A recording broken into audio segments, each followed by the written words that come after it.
Hello students,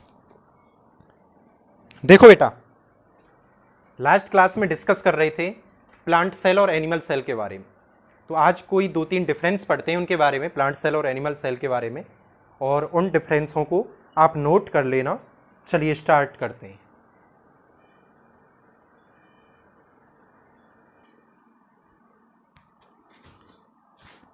okay students, देखिए बेटा, plant cell और एनिमल सेल में डिफरेंस। एनिमल सेल और प्लांट सेल,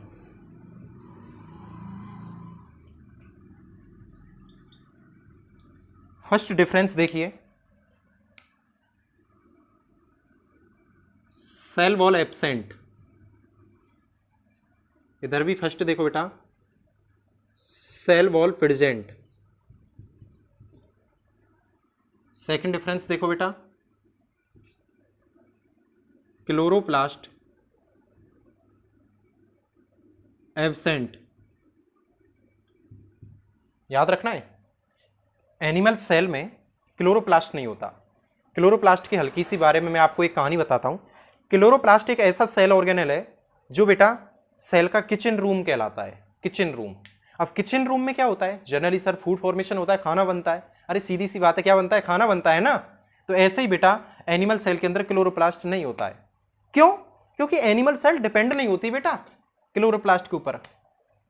समझ रहे हैं ना? एनिमल सेल क्या करती है? एनिमल सेल तो दूसरों पर डिपेंड रहती है।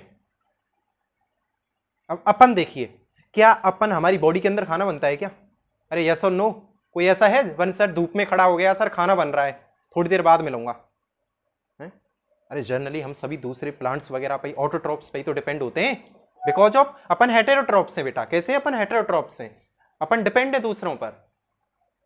और प्लांट्स क्या होते हैं? प्लांट्स तो भाई खुद अपना फूड फॉर्मेशन करते हैं ना। तो क्या होता है? Chloroplast present. Chloroplast present. Okay students, तो 2 पॉइंट हो गए क्लियर। आगे वाला पॉइंट देखिए, तीसरा पॉइंट भी मैं आपके लिए बता रहा हूं। क्या है कि एनिमल्स जो सेल होती है, एनिमल सेल प्रेजेंट होती है एनिमल्स में, एनिमल में प्रेजेंट, और ये प्लांट्स में प्रेजेंट। ओके स्टूडेंट्स, तो बस माइनर से मैं तो बस इन्हीं डिफरेंस के बारे में बता रहा हूं। बाकी के बुक वगैरह में काफी डिफरेंस दिए होते हैं, कोई बड़ी बात नहीं है। लेकिन आज की क्लास में एक मेन पर्पज क्या है मेरा पढ़ाने का, उसको देखना। वो है प्रोकैरियोटिक एंड यूकैरियोटिक सेल के बारे में आपसे डिस्कशन। प्रोकैरियोटिक और यूकैरियोटिक सेल के बारे में आपसे डिस्कशन करना है मुझे, और बहुत ही शानदार मजे आने वाले हैं बेटा प्रोकैरियोटिक और यूकैरियोटिक के बारे में। तो देखते रहिए और अच्छे से बैठ जाइए। अब स्टार्ट होगा बहुत ही शानदार टॉपिक, समझ रहे हो? तो देखिए, ये सब आप बस नोट कर लेना, सिंपल सी चीज है।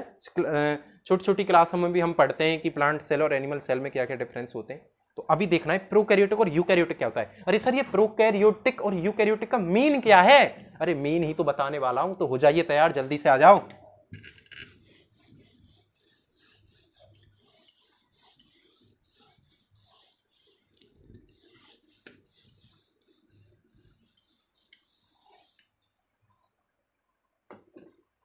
देखिए बेटा, प्लांट सेल और एनिमल सेल, सॉरी प्रोकैरियोटिक और यूकैरियोटिक। तो पहले मैं सिखाता हूं प्रोकैरियोटिक,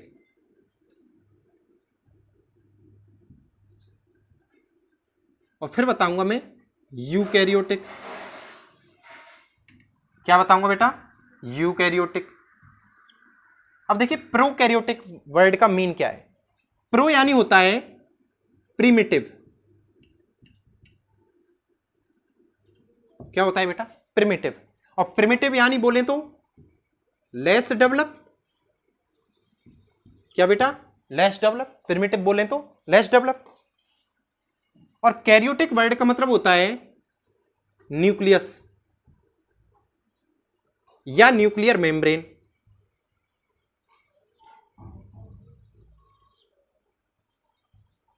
न्यूक्लियस या न्यूक्लियर मेम्ब्रेन मतलब न्यूक्लियस पर पाई जाने वाली मेम्ब्रेन या फिर न्यूक्लियस। और न्यूक्लियस तो आप जानते ही हो, सेल को कमांड करने वाली स्ट्रक्चर। जिस प्रकार एक क्लास को एक टीचर कंट्रोल करता है, ठीक उसी प्रकार सेल को कौन कंट्रोल करता है? न्यूक्लियस कंट्रोल करता है। तो पूरा टर्म क्या बन के आ गया कि लेस डेवलप न्यूक्लियस या न्यूक्लियर मेम्ब्रेन जिस सेल में पाई जाती है उस सेल को बोलते हैं प्रोकैरियोटिक सेल। क्लियर हो गया, सीधी सी बात है। तो कैरियोटिक वर्ड का मतलब क्या है? न्यूक्लियस या न्यूक्लियर मेम्ब्रेन। तो याद रखना है बेटा, ऐसी सेल जिसमें लेस डेवलप न्यूक्लियस या न्यूक्लियर मेम्ब्रेन पाई जाती है उसे प्रोकैरियोटिक सेल बोलते हैं। और बेटा इसके न्यूक्लियस को, प्रोकैरियोटिक सेल के न्यूक्लियस को न्यूक्लियोइड कह दिया जाता है। काफी इंपोर्टेंट टर्म है न्यूक्लियोइड। तो न्यूक्लियोइड क्या है बेटा? इसका लेस डेवलप न्यूक्लियस। ओके बेटा, अब देखिए यूकैरियोटिक। यू वर्ड का मतलब क्या है बेटा? ट्रू। क्या है? ट्रू। ट्रू मतलब बोले तो वेल डेवलप। और कैरियोटिक वर्ड का मतलब क्या है? न्यूक्लियस और न्यूक्लियर मेम्ब्रेन। तो एक ऐसी सेल जिसमें वेल डेवलप न्यूक्लियस या न्यूक्लियर मेम्ब्रेन पाई जाए तो ऐसी सेल को बेटा क्या बोला जाता है? वेल डेवलप न्यूक्लियस या न्यूक्लियर मेम्ब्रेन पाई जाए तो ऐसी सेल को क्या बोलते हैं बेटा? यूकैरियोटिक सेल कहते हैं। तो आज आपने दो टर्म सीखी हैं, एक तो प्रोकैरियोटिक और एक यूकैरियोटिक। प्रो वर्ड का मीन क्या होता है? प्रिमिटिव। प्रिमिटिव बोलें तो लेस डेवलप। कैरियोटिक वर्ड का मतलब होता है न्यूक्लियस या न्यूक्लियर मेम्ब्रेन। तो एक पूरा कंटेंट क्या बन के आया कि ऐसी सेल जो लेस डेवलप न्यूक्लियस रखती है वो कौन सी हो गई? Prokaryotic cell. जिसमें वेल डेवलप न्यूक्लियस पाए जाए वो हो गई यूकैरियोटिक सेल। ठीक है बेटा, क्योंकि यू वर्ड का मतलब क्या है? ट्रू। और प्रोकैरियोटिक सेल का जो न्यूक्लियस होता है उसे न्यूक्लियोइड कहा जाता है। क्या बोलते हैं बेटा? अपन न्यूक्लियोइड कहते हैं। तो दोनों टर्मों को नोट करो जल्दी से, दोनों पॉइंटों को नोट कीजिए।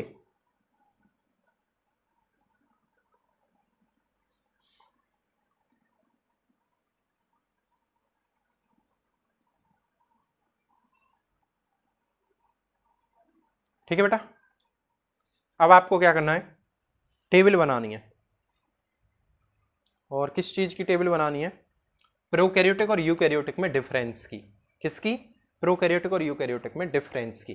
तो प्रोकैरियोटिक और यूकैरियोटिक में अपन को डिफरेंस देखना है तो उसकी अपन को टेबल बनानी है।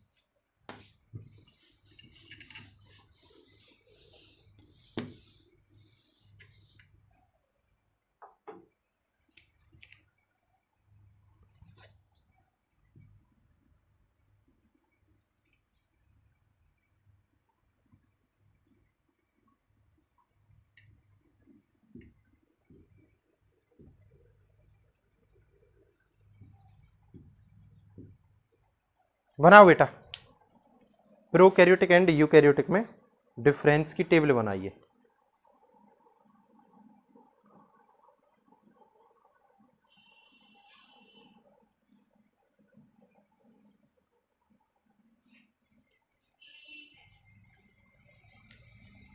अब बेटा एक पॉइंट याद रखना।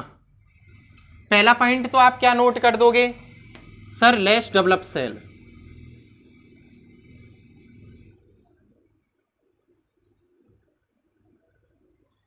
इसमें क्या हो जाएगा?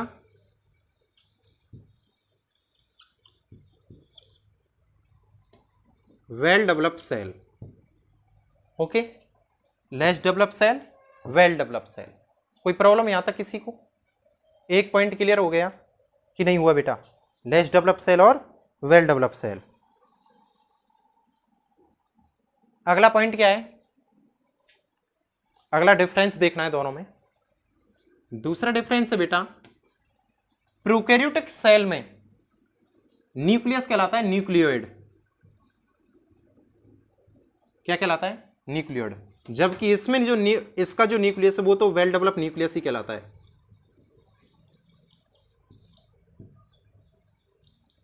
क्योंकि इसके अंदर न्यूक्लियस नहीं बोलते, इसके अंदर क्या बोलते हैं? न्यूक्लियोइड बोलते हैं। क्या बोलते हैं बेटा? न्यूक्लियोइड बोलते हैं। नोट कीजिए। ठीक है बेटा, ये पॉइंट हो गया। आगे वाला पॉइंट देखिए क्या है। थर्ड पॉइंट में बताना चाह रहा हूं कि प्रोकैरियोटिक सेल जो रेस्पिरेशन करती है, प्रोकैरियोटिक सेल जो रेस्पिरेशन करती है वो मीसोसोम की हेल्प से करती है। किसकी हेल्प से? मीसोसोम की हेल्प से करती है। हेल्प इन रेस्पिरेशन, ठीक है बेटा। और यूकैरियोटिक सेल किसकी हेल्प से रेस्पिरेशन करती है? माइटोकॉन्ड्रिया। बहुत ही इंपॉर्टेंट पॉइंट है बेटा, माइटोकॉन्ड्रिया। तो बेटा आज आपने ये प्रोकैरियोटिक और यूकैरियोटिक में 3 डिफरेंस देखे हैं। आगे के डिफरेंस मैं नेक्स्ट क्लास में बताने वाला हूं। आज की क्लास को यहीं पे ऑफ कर रहा हूं। बस आप मजबूती से, अच्छे से और एकदम दिल खुश होकर के आप अपनी पढ़ाई कीजिए। प्रोकैरियोटिक एंड यूकैरियोटिक में मैंने डिफरेंस क्रिएट किए हैं, बहुत ही इंपॉर्टेंट है बेटा, हर एग्जाम में पूछे जाते हैं प्रोकैरियोटिक और यूकैरियोटिक के बारे में। तो आप समझ चुके हो कि सर ये लेस डेवलप सेल है, ये वेल डेवलप सेल है। अब एक क्वेश्चन मेरा आपके सामने आंसर में कल मांगूंगा, यदि अभी देना चाहे तो अभी दे सकते हो। बताइए हमारे अंदर कौन सी सेल है, प्रोकैरियोटिक या यूकैरियोटिक? अंदाजा लगाइए, अंदाजा लगाइए भाई। यूकैरियोटिक डेवलप सेल है तो हम कौन है? डेवलप। तो आंसर भी मैंने यहीं की यहीं दे दिया है, यूकैरियोटिक। तो अपन कौन होते हैं बेटा? यूकैरियोटिक, ठीक है। तो कल आगे के इनके करेक्टर्स के बारे में बात करेंगे, आगे के डिफरेंस के बारे में बात करने वाले हैं कि आगे क्या क्या डिफरेंस हो रहे हैं। तो एजू हब चैनल पर आपकी वीडियो आ रही हैं, इसको लाइक और सब्सक्राइब कीजिए, शेयर भी कर दीजिए। और मिलते हैं बेटा नेक्स्ट क्लास में प्रोकैरियोटिक एंड यूकैरियोटिक के डिफरेंसों को आगे बढ़ाते हुए। ओके स्टूडेंट्स, थैंक यू बेटा।